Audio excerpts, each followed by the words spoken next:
इतिहास में जानते हैं कुछ नाम ऐसे हैं जो जीत का तो एहसास कराते ही हैं, साथ में दहशत का भी। आज हम एक ऐसे ही शख्स की कहानी में गहराई से उतरने वाले हैं, तैमूर, जिसे दुनिया तैमूर लंग के नाम से भी अच्छी तरह जानती है। तो चलिए इसी सवाल से शुरू करते हैं।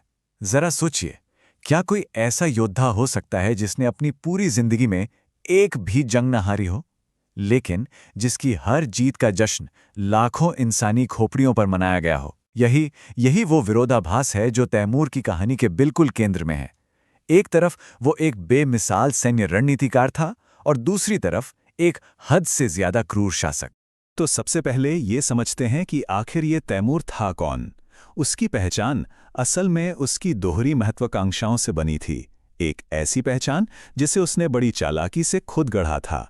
तो देखिए, तैमूर एक तुर्क मंगोल कबीले से आता था और उसका कह सकते हैं सबसे बड़ा सपना था चंगेज खान के बिखर चुके महान साम्राज्य को फिर से एक करना।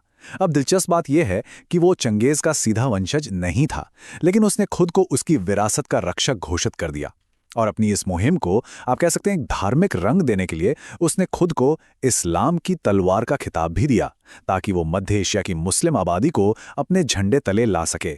चलिए अब ये देखते हैं कि कैसे एक मामूली सरदार दुनिया के सबसे ताकतवर शासकों में से एक बन गया। ये सफर कोई एक रात की कहानी बिल्कुल नहीं थी, बल्कि ये दशकों की लगातार लड़ाई और कूटनीति का नतीजा था। तो देखिए, कहानी शुरू होती है 1360 के दशक में। तब वो एक छोटा मोटा लड़ाका हुआ करता था जो बड़ी चतुराई से गठबंधन बनाता और तोड़ता था। लेकिन 1370 तक आते आते वो अपने सबसे बड़े दुश्मन अमीर हुसैन को हराकर सर्वोच्च शासक बन गया।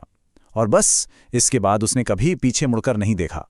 पहले उसने फारस पर कब्जा किया और फिर 1395 में उस दौर की एक बहुत बड़ी महाशक्ति गोल्डन होर्ड को धूल चटाकर अपने विशाल साम्राज्य की नींव रखी। लेकिन एक बात समझनी होगी, तैमूर की जीत सिर्फ उसकी विशाल सेना के दम पर नहीं थी। नहीं, उसकी असली ताकत थी उसकी युद्ध की समझ, जो दिमागी चतुराई और कह सकते हैं कि बर्बर मनोवैज्ञानिक आतंक का एक बहुत ही खतरनाक मिश्रण थी। अब बात करते हैं साल 1398 की।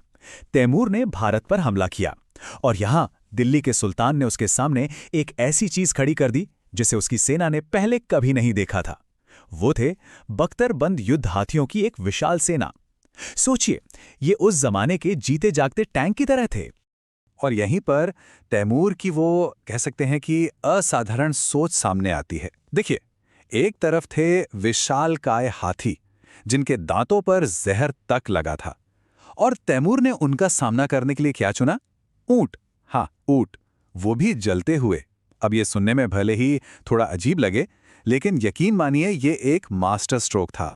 रणनीति बहुत सीधी थी, लेकिन उतनी ही भयानक भी। तैमूर ने क्या किया कि ऊंटों की पीठ पर सूखी घास के गट्ठर लदवाए और उनमें आग लगा दी। अब कल्पना कीजिए, जब जलते हुए ऊंट चीखते हुए हाथियों की तरफ दौड़े होंगे, तो हाथियों ने ऐसा खौफनाक मंजर पहले कभी नहीं देखा था। वो डर के मारे ऐसे बेकाबू हुए कि पलटकर अपनी ही सेना को कुचलते हुए भाग खड़े हुए। क्या कमाल की चाल थी! तैमूर ने दुश्मन के सबसे बड़े हथियार को ही उसके खिलाफ इस्तेमाल कर लिया। लेकिन तैमूर का असली हथियार तलवार नहीं, बल्कि डर था। वो ये बात बहुत अच्छे से जानता था कि अगर दुश्मन लड़ने से पहले ही हिम्मत हार जाए तो समझो आधी लड़ाई तो वहीं खत्म हो गई। उसकी जो क्रूरता थी ना, वो कभी भी बेवजह नहीं होती थी। वो एक बहुत सोची समझी रणनीति का हिस्सा थी। और इसका सबसे सबसे खौफनाक उदाहरण मिलता है 1387 में फारस के शहर इस्फहान में। हुआ ये कि वहां के नागरिकों ने तैमूर के लगाए भारी टैक्स के खिलाफ बगावत कर दी। इसके जवाब में तैमूर ने उन्हें और पूरी दुनिया को एक ऐसा सबक सिखाया जिसे कोई कभी भूल ना सके। उसने अपनी सेना को हुक्म दिया कि शहर के हर मर्द, औरत और बच्चे को खत्म कर दो। सिर्फ एक दिन में अनुमान है कि 70,000 लोगों को बेरहमी से मार डाला गया। 70,000। और बात यहीं खत्म नहीं हुई। तैमूर ने मारे गए लोगों की खोपड़ियों को इकट्ठा करवाया और उनसे शहर के बाहर मीनारें बनवाईं। सोचिए, ये सिर्फ क्रूरता नहीं थी, ये एक ऐलान था, एक खुली चेतावनी थी कि तैमूर के खिलाफ जाने का अंजाम क्या होता है। ये मनोवैज्ञानिक युद्ध का चरम था। अब तक तैमूर पश्चिमी एशिया का कह सकते हैं बेताज बादशाह बन चुका था, लेकिन अब उसकी टक्कर एक ऐसी ताकत से होने वाली थी जो खुद को दुनिया का अगला सुपर पावर मानती थी, और वो था शक्तिशाली उस्मानी साम्राज्य। साल 1402, अंकारा की लड़ाई। ये दो दिग्गजों की टक्कर थी सचमुच। एक तरफ था तैमूर, जिसे तब तक कोई हरा नहीं पाया था, और दूसरी तरफ था उस्मानी सुल्तान बायजीद प्रथम, जिसे उसकी तूफानी जीतों के लिए द थंडरबोल्ट यानी बिजली कहा जाता था।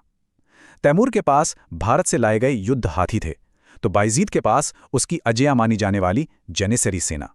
मुकाबला बराबरी का था। और नतीजा ऐसा हुआ कि दुनिया हिल गई। तैमूर ने न सिर्फ बायजीद को हराया बल्कि उसे जिंदा पकड़ लिया। सोचिए, एक सुल्तान को पकड़ लिया। ये उस्मानी साम्राज्य के लिए इतनी बड़ी बेइज्जती और तबाही थी कि वो अगले 10 साल तक गृह युद्ध में ही जलता रहा, और इस एक जीत ने तैमूर को दुनिया का सबसे ताकतवर इंसान बना दिया। अंकारा की जीत के बाद तैमूर अपनी ताकत के चरम पर था, शिखर पर। लेकिन एक आखिरी सपना अभी भी बाकी था, एक ऐसा सपना जो चंगेज खान की विरासत को पूरा करता। अपनी जिंदगी के आखिरी सालों में 68 साल की उम्र में तैमूर ने इतिहास के सबसे बड़े सैन्य अभियानों में से एक की तैयारी की, मिंग चीन पर हमला। उसका लक्ष्य था चंगेज खान की विरासत के आखिरी हिस्से को भी जीतकर पूरे मंगोल साम्राज्य को फिर से जिंदा करना। उसने कड़कड़ाती ठंड में एक बहुत बड़ी सेना के साथ चीन की तरफ कूच भी किया। लेकिन इस बार उसका दुश्मन कोई सेना नहीं, बल्कि शायद उसकी अपनी किस्मत थी। वो चीन की सीमा तक पहुंच पाता उससे पहले ही एक मामूली से बुखार ने उसकी जान ले ली, और उसकी मौत के साथ ही उसका बनाया हुआ विशाल साम्राज्य ताश के पत्तों की तरह बिखरने लगा। तो सवाल उठता है कि क्या तैमूर की विरासत सिर्फ तबाही की ही है? देखिए, दिलचस्प बात यह है कि आतंक को एक सैन्य हथियार की तरह इस्तेमाल करने की उसकी रणनीति आज भी जिंदा है। उसकी खोपड़ी की मीनारें बनाने का मकसद असल में वही था जो आज के आधुनिक सैन्य सिद्धांत शॉक एंड ऑ का है, यानी दुश्मन पर इतनी भारी और खौफनाक ताकत का प्रदर्शन करो कि उसकी लड़ने की हिम्मत ही टूट जाए। लेकिन उसकी इन रणनीतियों की एक बहुत भयानक कीमत चुकानी पड़ी।